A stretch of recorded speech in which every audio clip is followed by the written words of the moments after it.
En aquest episodi de La Playa Podcast, Tertúlia Wingfoiler.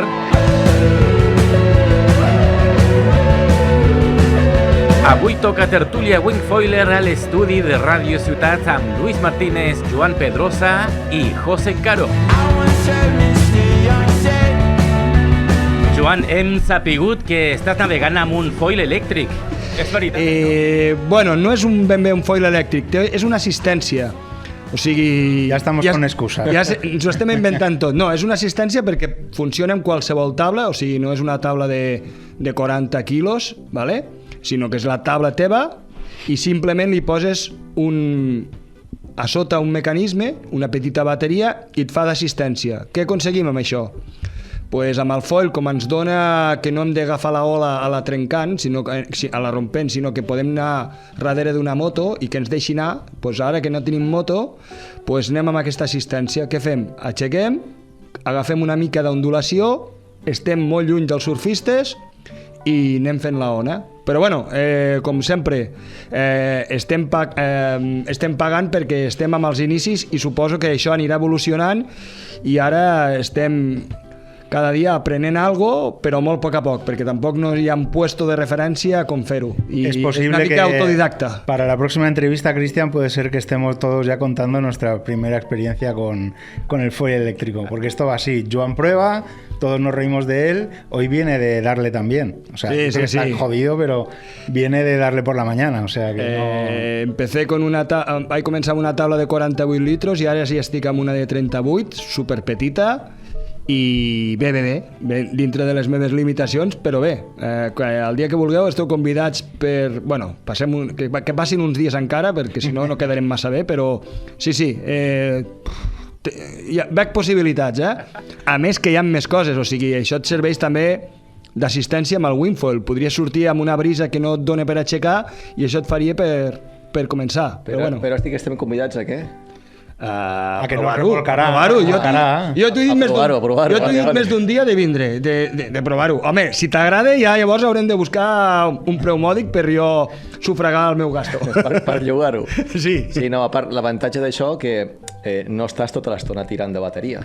No, quan llances, és el que estem dient, tu vas, busques... Pots estar esperant la ona o l'ondulació, millor dit, com fa un surfista, o pots anar a gas molt poquet i busques les ondulacions i simplement deixes motor i vas fent. I una vegada que ja estàs volant, aquest assistent està fora de l'aigua, no? Exacte. I llavors ja allò no treballa. Allò ja és com si estiguessis amb el foil normal. Treballa les teves cametes. Exacte, treballa les teves cames, la teva habilitat i, bueno, lo que sigui. Però sí, és un vano de possibilitats. A veure... Això també ens dona per començar a pensar... Bueno, tu ho sabràs millor, tens una taula d'aquestes o t'has pillat una taula d'aquestes grans per fer downwinds, que també serveix pel wing, i els que estan més adelantats que nosaltres, que es porten uns quants mesos, que són els australians, algun americà i els francesos, el que estan fent ja és amb aquestes tables més petites. Per què? Perquè saben que si es queden una mica tirats li donen gas i tiren. I en canvi pues, tu necessites el rem o necesites una assistència i aquesta saps que, bueno... Además tiene la ventaja de que son baratas, ¿no? No. Vale. Acabaran igual por eso estamos poniendo desventaja. Acabaran sent bastant assequibles, bueno. Però bueno, hi ha un punta de llança, una marca, i bueno, ja he sentit la marca francesa que tots coneixem, que en menys d'un any ho traurà també. Sí. Bueno, habrá que ver. De totes maneres, no crec que baixin molt. Jo crec que tothom vol estar i guanyar diners, claro, i es posaran també en el mercat. Si estan pagant el que estan pagant ara, pues pagaran més i ja està. Bueno, el bo al final ens quedem que, com deia en Lluís un dia, que és mirar la manera d'entrar més vegades a l'aigua, no? Llavors, si les condicions són més fluixetes amb el wing, pues amb allò una miqueta d'electricitat i cap a dalt amb el surf, i podem aprofitar molt més el temps. Quantes més opcions tens, més pots aprofitar, no? De vent, onada o de no res. Bueno, sabeu que hi ha spots com Gran Canària o Fuerteventura que molts foils van a que els hi tirin de la moto perquè tenen aquest mar, tenen aquest Atlàntic i agafen i fan aquestes ondulacions, pues, que sapigueu que ara també han posat un parell de punts amb aquests foils elèctrics per llogar. tens dues opcions, vas amb el teu i si no vols portar la bateria llogues la bateria, o ja estan llogant això, perquè vaig veure l'altre dia els preus i tot això, i el mateix, evidentment no aniràs allí a prendre, perquè si el que vols és agafar el suel i dius, hòstia, m'estan cobrant a tant l'hora, doncs vas i aprofites, però que... Que ja, sí, que està l'opció. Al final, negoci és el negoci. Sí. Bueno, i l'avantatge que el que has comentat, que fins ara potser estàvem més acostumats a veure taules elèctriques, no? Foils elèctrics, que portes aquell totxo de taula... 40 quilos... Que el foil també és més gran, i aquí l'avantatge que tens és que vas amb el teu material. Vas amb la teva taula, o sigui, evidentment hi ha un increment de pes, però el que estàs parlant tu és que necessites el carrito per arribar a la platja, perquè allò pesa molt. És una bateria grandiosa. Això és una assistència. És un altre concepte. Allò és per fer les teves travesses, per anar-te'n a visitar coses... Al principi tenen que treure coses i ja veure per on va el tema, no? És normal. Estem davant d'una modalitat que evoluciona molt ràpid, en quant a material. Joan, que se lo compra todos los años. Més que evoluciona molt ràpid és que han vist que dintre de l'esport aquest de deslliçament donen moltes opcions, ¿vale? Perquè el foil s'està aplicant amb una embarcació de vela gran, amb un vaixell, i s'està aplicant amb nosaltres els usuaris amb una taula petita, no?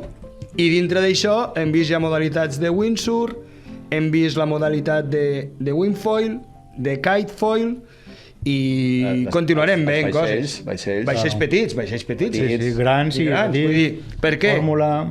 Perquè el deslliçament que proporciona fa que amb una brisa funcionis més, que corris més, que senyeixis més, i és un vano de possibilitats. Avui en dia és el sistema més eficient de navegació, no? Perquè al final el que és el casc de l'embarcació, de la taula, no hi ha fricció, només hi ha l'avió i el màstil, llavors, i la sensació que dona quan estàs volant. Clar, això no t'ho dona aquesta part soft, aquesta sensació... A mi sempre m'havia agradat l'aigua, el sentir l'aigua tot. L'impacte de la taula. Sí, però clar, ara quan passo del foil al kite, que a vegades que em fot un bany de wingfoil i després agafo el kite, estic tota l'estona mirant dient, hòstia, llevo algo enganxat a les quilles, perquè vas com amb la fricció i sí que vas ràpid, però trobes a faltar el fet de dir, voles. Trobo que és una mica com el que va a la neu, si es posa a la pista, la neu dura, en canvi quan es posa amb neu caiguda, neu verge, la flotabilitat que té i el feeling és diferent. Sí, clar. I pensem una cosa també del foil. Evidentment, si visquéssim en una zona de l'Atlàntic, del Cantàbric, que surten oles cada dia, evidentment amb aquest foil segurament no ho agafaríem. Aniríem al final del braç a agafar això. No tenim les condicions. Llavors, al Mediterrani, per un o dos suels que entren de tant en tant, el de pes són ondulacions i petites oles que només s'insinuen, i amb el foil ens dona la possibilitat també. Sí, el que passa que també és un concepte que jo crec que està canviant, perquè a Canària, per exemple, que és un lloc que jo conec molt, jo sempre pensava que el wingfoil o el tema del foil enfocat a que sempre es mira com que quan no hi ha vent o tot això, ara ja tothom està aprenent wingfoil. Tu vas a Bahia de Formes, que és on estan les escoles de windsurf de tota la vida, igual n'hi ha 50 wingfoils i 2 windsurfs. Llavors, són llocs que també dius, al final és motivació. Tu portes molt de temps fent kitesurf, estàs estancat perquè tens una edat, perquè no vols fer mal, per lo que sigui, els campions del món tenen 15 anys i 16 anys. No faràs res. Tu dins de la teva limitació. Llavors el que vols són motivacions noves. I ara amb el wingfoil, encara que estiguis vivint en un lloc que hi ha onades tots els dies, igual amb el surf estàs estancat, amb el kite estàs estancat, i veus el wingfoil i dius, hòstia, m'ho passo de conya. Jo que porto molts anys agafant onades, i he agafat onades grans, amb el wingfoil agafo una onada d'un cos i sembla que estigui a Teaupo, perquè la sensació que em dona, i tu ho saps, la sensació que dona està en una onada que veient que la taula t'està demanant el màxim de tu, que vas més alt, hòstia, que vas més ràpid, i la velocitat, és que la velocitat, i després surts fora i dius, ¿dónde está esa ola que estoy cogiendo? És una ondulació. Llavors, en llocs així estan fotent-se uns banys amb wingfoil, però brutals. I gent de windsurf, gent de surf, gent de kite, i han trobat també un filon. Al final és un esport diferent, perquè encara que sigui, estem parlant de wingfoil i windsurf, és esport diferent, llavors, clar. I sensacions diferents, llavors ni millor ni pitjor, t'agrada més una a l'altra, però el que dius jo crec que és molt important. el fet de la sensació que et dona quan tu aprens alguna cosa, Sí, clar. la satisfacció que tens, Sí, d'aprendre alguna cosa nou. quan millores o fas un truco... I quan no? més difícil és, millor. Més. Perquè si és fàcil, dius, va, però si costa i quan ho aconsegueixes... És així. I això enganxa. Home, clar, això tu enganxa. Vols compres tornar una a entrar per taula practicar. accessible i quan ja dius, hòstia, això m'ha surt massa fàcil.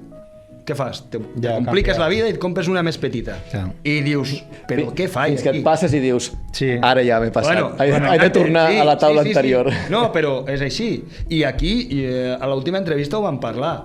Nosaltres no aprofitàvem el mestral, el vent de terra, aquí. I ara amb això... I ara és el nostre. Sí. Que vale, que ho podríem millorar, sí, vent de terra i a sobre que es fessin bones oles, no? Això ja no acostuma a passar, perquè no acostuma a passar de coincidir diverses coses. Però dius, tenim molts dies d'aigua ara, si volem. Sí. Que abans era, ostres, ha entrat una garbinada i me l'he perduda. A saber quan entra la propera. En canvi... No. I una que dius això, que entre molts dies, vosaltres apunteu els dies que navegueu? No.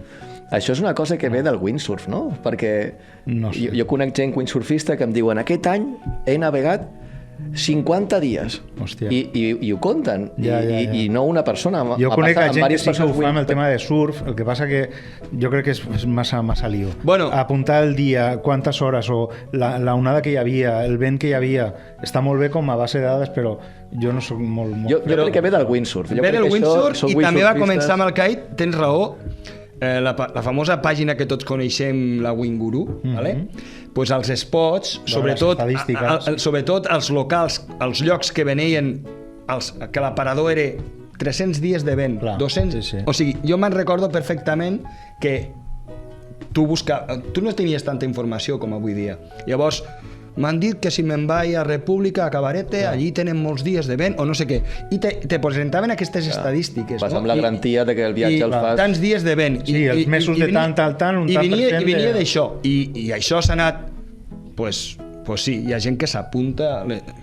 Per amortitzar el material, no? Bueno, s'apunta. A veure, 30 navegades, amortitzat. hi ha gent que s'apunta als quilòmetres que fa en bicicleta i te diu, al final d'any he fet 10.000 quilòmetres, gent que va a córrer, i ara te pots apuntar, pues això, els dies que has navegat, inclús doble sessió. Sí, o triple. Bueno, Sí, triple. Però sí, a veure, jo crec que ve una mica d'això i me'n recordo de les estadístiques del Winguru. Jo mirava això i sobretot sortia tal spot. No sé, que passa que les fa automàtiques, el Wingfinder també diu tanto en marzo, febrero y marzo-abril, 98% mínimo de...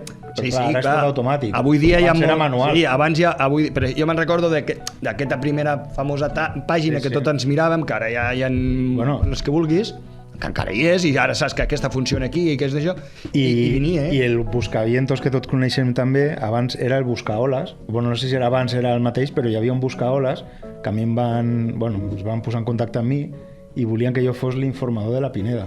Y vas a decir, ¿pero qué dices? ¿Sabes? Me vendieron la moto. No, sí, tú vas apuntando y cada mañana tienes que enviar un mensaje. Y digo, ¿que yo voy a enviar un mensaje cada mañana para decirte a ti las horas que hay en mi playa? Así ahora ya sé de dónde viene el del Gran Canarias. No, el de Gran Canaria que hace el parte cada día. ¿Ah, sí? Se lo copió de ti, ¿no? No. El colega aquel que hace el... ¿Cómo se llama? El colega aquel que tienes en Gran Canaria que hace día... Coño, el padrino. El padrino, que hace cada día el parte, te dice dónde tienes que ir y dónde vas a estar. Y la marea y cuando sale el sol. Bueno, ¿ves? No, a mí era, tú tenías, o sea, el compromiso era, cada mañana tienes que enviar un mensaje para decir las olas que hay y el viento que hay. Pero claro, me lo pedía a mí de la Pineda y se lo pediría a un montón de gente de muchos sitios y así realmente, ¿no? Y la información existía, o sea, que había alguien que lo hacía. Pero yo dije, ¿qué dices, hombre? Y si te digo, te voy a decir mentiras. No va a haber nunca olas. Bueno, Cristian ahora lo está haciendo, ¿eh? De vez en cuando veo algún Instagram que nos está diciendo la marea a tal hora, no sé qué. Se está metiendo mucho, Cristian. Nois, wingfoil y familia. Un tema guapo para tocar. ¿Parella winger o no? Yo, mira, sinceramente, a mí me encantaría. Yo, en mi caso, siempre que he tenido una pareja me ha gustado hacer el máximo de cosas posible con ella. Lo que pasa que, claro, no lo voy a hacer obligado. O sea, si ella quiere aprender, yo estaré encantado de estar con ella en la playa, pero si no lo quiere hacer, no le voy a obligar, porque hay que reconocer, y aparte a ellos les ha pasado ahora hace poco, que el viento está muy guay cuando estás dentro del agua. Cuando estás fuera del agua no hay quien lo aguante, ni nosotros tampoco. A ellos les ha pasado que se han ido ahora a Semana Santa a Murcia, han estado ahí de puta madre, pero luego no hay quien aguante. Ellos mismos se han cansado de estar fuera. Entonces, si quiere aprender y quiere estar conmigo, yo encantado de... Igual que cuando voy navegando y veo a un colega y nos gritamos, joder, ver a mi pareja, pues me molaría mucho también. Y de hecho estamos en ello. No acaba de ser sincero. Sí. Ha dicho que aprenda muy bien, pero que aprenda en una escuela, que no tenga que enseñarle yo. Es que ese es otro tema. Ese es otro tema. Primero, que entre parejas es complicado enseñar porque que se lo diga José, por ejemplo, no hagas esto, no hagas esto, no hagas esto. Cuando hay demasiada confianza. Sí, y eso todo el mundo lo dice y es así. Pero sí que es verdad que a mí, por ejemplo, me fastidia mucho, ya no hablo de la pareja, que un amigo me diga, a ver si me enseñas. Bueno, pues yo, los días que hay viento, me gusta aprovecharlos para disfrutar yo, porque puede ser que un día haya viento y mi amigo diga, mira, hoy hay viento, pero es que yo ese día de viento lo llevo siguiendo una semana. Y ese día de viento he dejado de ir a trabajar, me he pedido fiesta, o no voy a comer, o no voy a ver a mis padres, lo que sea, para aprovechar ese día, y lo que no voy a hacer es estar con un colega perdiendo 3 horas. Entonces yo me pierdo muchas cosas para meterme en el agua. Ahora me meto en el agua, me pego mi bañito, me quedo tranquilo, y luego lo que quieras, con la novia o con quien sea, pero a mí sinceramente sí que me gustaría, y de hecho ella quiere aprender y soy muy feliz con ello. José. Vosotros ya os apañaréis. Yo, a ver, es algo que tiene que salir sí o sí de la propia persona, siga claro. Pareja chico, pareja chica, lo ¿no? que sea. Porque si no quiere estos deportes, si no quiere, se va a hacer cuesta arriba, sí. ¿no? Y luego eso va a ser lo peor. Da más pereza. Claro. Entonces, pero bueno, yo creo que todos tenemos amigos que han querido insistir a sus parejas a que hagan y eso al final... Pero es que pasa igual con los niños. A un niño tú no le puedes obligar a que haga algo. Mira, David le pasó ahora con su hijo, estaba ahí de repente, los niños se juntaron, venga, queremos coger los kites. Y estaban los padres y las madres con la lagrimilla diciendo que han dicho que quieren coger los kites, cuando ellos están todo el día y no quieren. O sea, tiene que salir de la persona. Y tú tienes que estar preparado para que cuando salga de la persona, estar ahí para decir, hostia, guay, vamos. Sí. Pero obligar, a nadie nos gusta obligado. E incluso si no quieren que no les gusta el tema de meterse en el agua, tampoco obligar de vente conmigo a la playa. No, claro. Porque puedes venir un día, pero el segundo dirán, oye, ¿qué hago yo todo el día aquí en la furgoneta? O hace mucho viento, hace frío. No es lo mismo un Garbi, un térmico de verano. Claro.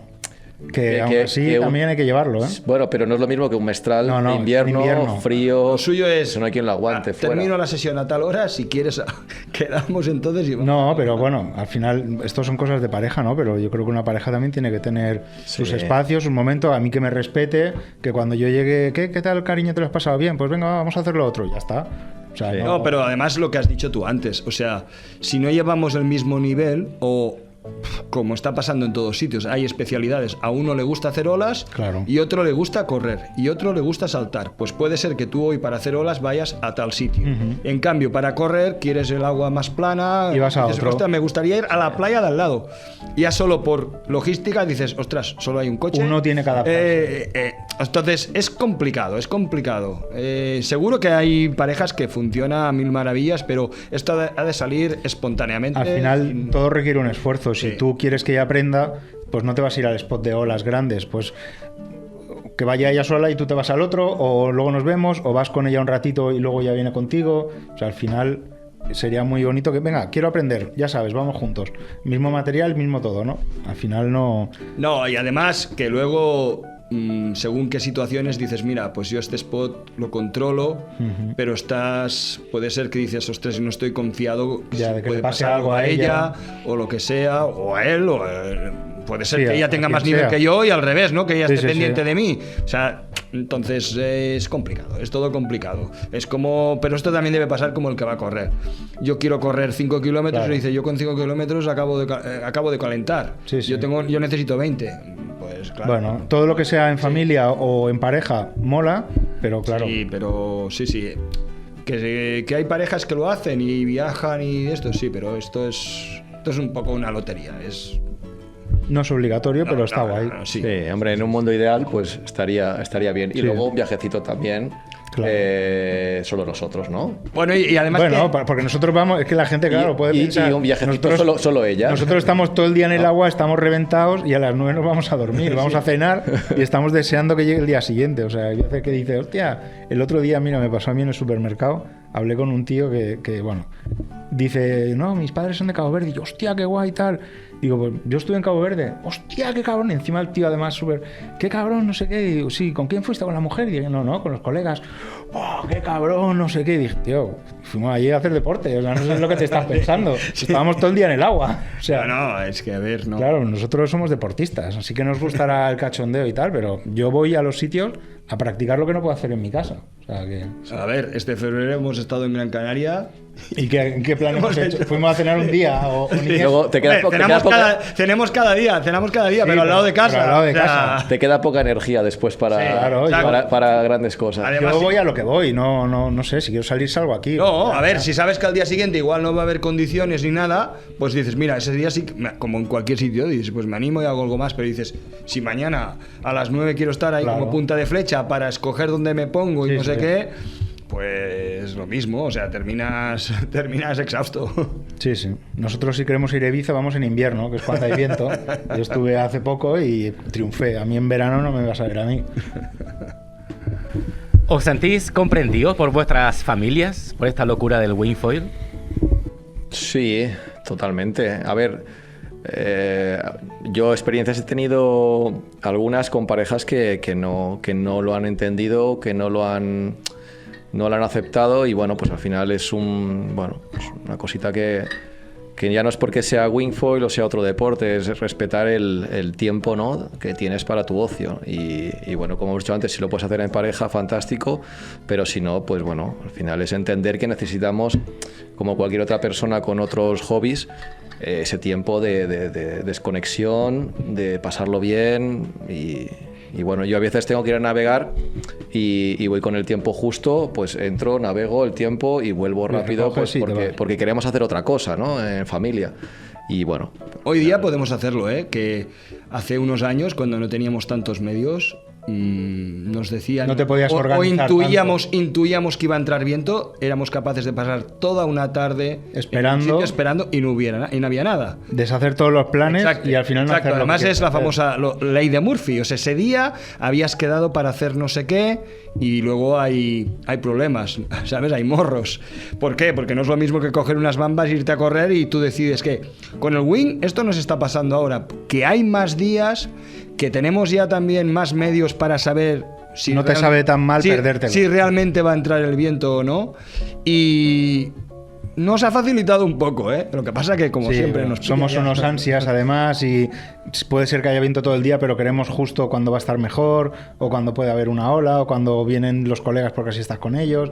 Al final siempre son problemas. Yo, en mi caso, la familia siempre me ha respetado porque ya han sabido lo que me gusta, lo que no, y aunque cueste entenderlo, porque cuesta entenderlo, yo me veo desde fuera y cuesta mucho entenderlo, yo intento no hacer planes para... A mí ahora me dices, la semana que viene vamos a comer. Hostia, lo primero que hago, Winguru. Porque como entre una levantada no voy a querer comer. No, es que además... Entonces, a mí me pasa mucho te organizas en función de eso. O sea, me da pereza el que me hagan planes. Claro, para una semana. Pero no solo la pareja, la familia, todo, amigos, hablo de todo. Tenemos un cumpleaños, vendrás el tal día y dices... Me encantaría ir al cumpleaños, sí, pero no. Yo siempre digo, soy la estrella sorpresa. Si aparezco, de puta madre. Si no, pues oye. Lo que pasa es que al final nos ven un poco el bicho raro, ¿no? Porque es que es muy respetable. O sea, es que hay gente que está esperando el fin de semana para quedar con la familia o con los amigos y hacer la calzotada o hacer, el momento de tertulia. Y tú estás deseando que si hay condiciones te vas a ir a... Te quedas en stand-by, ¿no? Sí, en la convocatoria en stand-by. Tu grupo de amigos es el que hace lo mismo que haces tú, entonces para ti estar con tus amigos, igual te pasa que los días que te estás 3 semanas sin que no hay viento, no ves a tus colegas, porque los ves para hacer eso, ¿no? Es igual que los colegas para salir de fiesta, los colegas para ir a jugar a fútbol, que se ven los viernes y los miércoles, no sé, si no hay viento, igual no los ves, porque está cada uno haciendo lo suyo. Ahora, el día de viento, estamos todos ahí. O sea, que al final también te limita todo eso, ¿no? Sí, yo por ejemplo, he intentado ir lo más rápido posible a ir a navegar, claro, pero menos de 3 horas. No, vas, llegas, o sea, no montas, puedo, me desplazo. Ves a la gente. Sí, pero he intentado ir muy rápido y estoy en casa en 3 horas. Y respondo, o sea... No. Quedar para comer, prohibido. Quedar para merendar, cenar. Es que a mediodía es cuando él. Claro. Entonces es que es jodido. Entonces, la comida. No. O sea, nosotros somos de, pues esto. ¿Cómo se llama ahora? ¿El brunch o bueno? Brunch. Bueno, merienda, cena, o la cena. Porque durante el día hay otras cosas, hay otras prioridades. De aquí a unos años podremos asistir a todas las comidas y seremos tíos de sofá. Ya veremos. Yo espero que eso tarde en llegar. Eso, sí, pero de momento lejos. Vamos estirando. Luis Martínez, Joan Pedrosa i José Caro, fins aquí la tertúlia Wingfoiler. Bones onades i fins la propera, nois. Ens veiem, Cristian. Hasta pronto. Fins la propera. Venga, això s'ha fet molt curt avui, Sí. Se ha quedado con ganas. Llevamos media hora por lo menos. 26 minutos, ¿Ves? Dale media hora más. Nos hemos quedado con temas en el tintero. Has escoltat La Playa Podcast. Música i històries de costa a Ràdio Ciutat de Tarragona.